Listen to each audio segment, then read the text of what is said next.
and then we move on to the lab diagnosis. In this, first we see about microscopy. For this, we have to collect blood from the filarial infected person, like collection of blood time.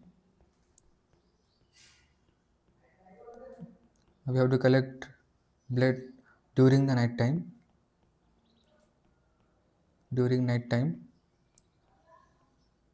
because this shows nocturnal periodicity.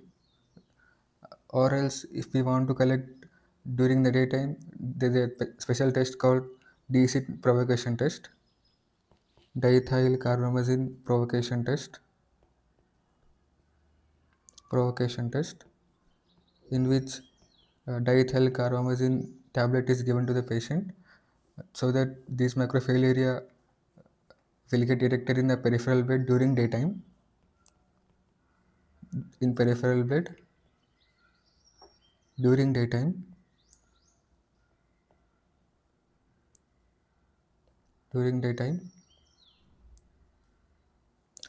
and we can also do thick and thin smear. Thick and thin smear. In thick and thin smear, we can identify microfilarial sheath,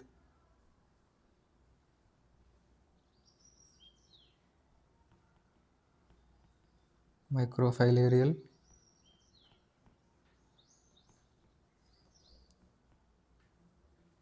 sheath. We can also,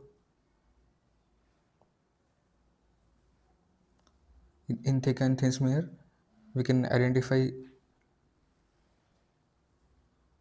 sheath and nuclei, and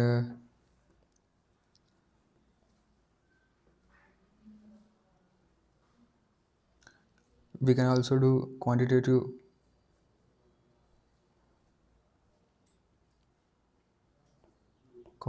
Buffy coat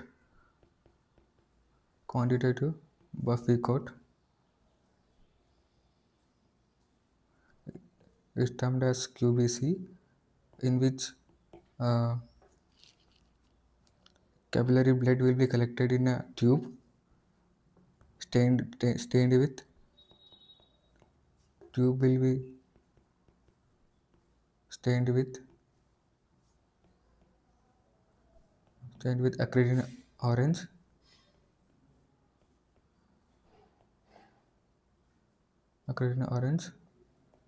and this tube will be centrifugated,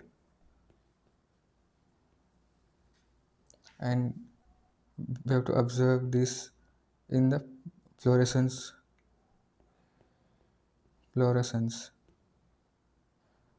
Uh, this is more sensitive than thick and thin smears. More sensitive, than thick and thin smears.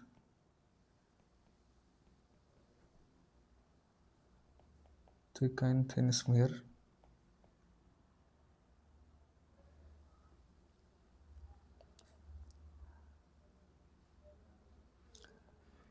In antigen detection, uh, we mainly use immunochromatographic test and ELISA.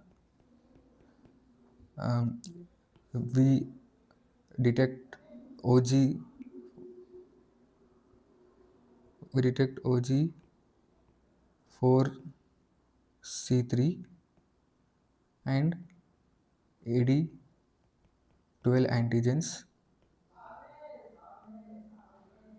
antigens by ICT and ELISA, but there is no antigen detection test for Brigham malai. There is no antigen detection test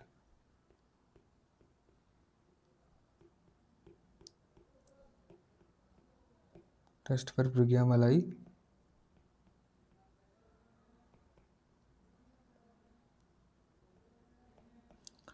Then we move to the antibody detection. Uh, in this, we mainly detect IgG antibodies. IgG antibodies.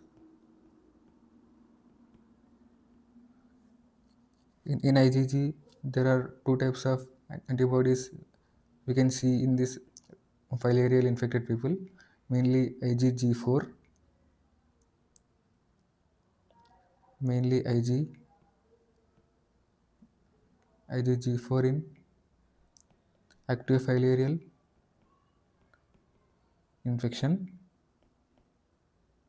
active filarial infection,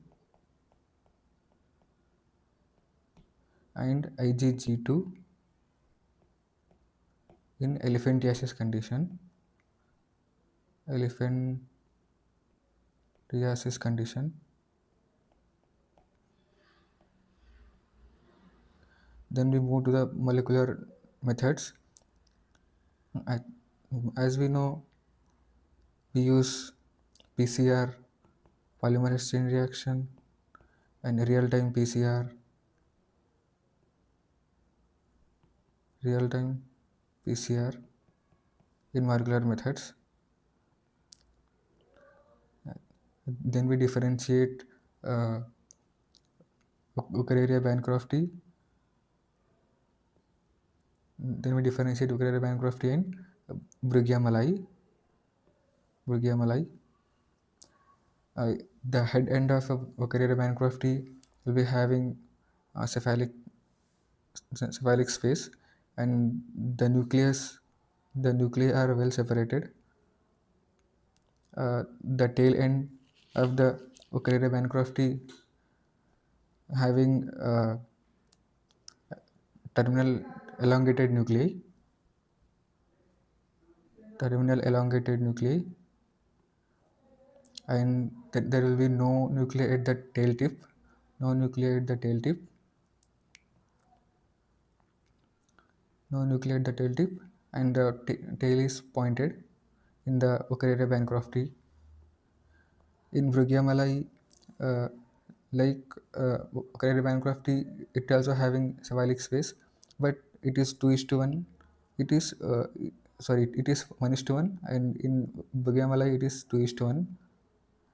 The nuclei in the head end of Brugia malai are directly stained, and they are overlapping nuclei. But in Wuchereria bancrofti, we see well separated nuclei.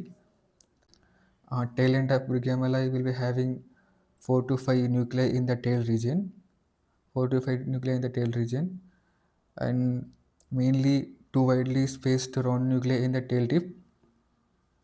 But in Wuchereria bancrofti, tail tip is pointed and no nucleus will be there. But in Brugia malai, two well separated nuclei at the tail tip. These are the differential features of Wuchereria bancrofti and Brugia malai. Then we move to the treatment. Uh, as I already said, we can give diethyl carbamazine for to detect microfilaria during the daytime. As I already said, we can give diethyl carbamazine.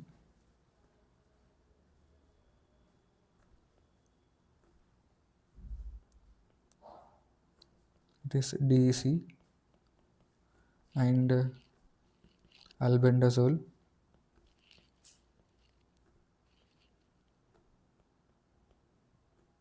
and also we can use doxycycline.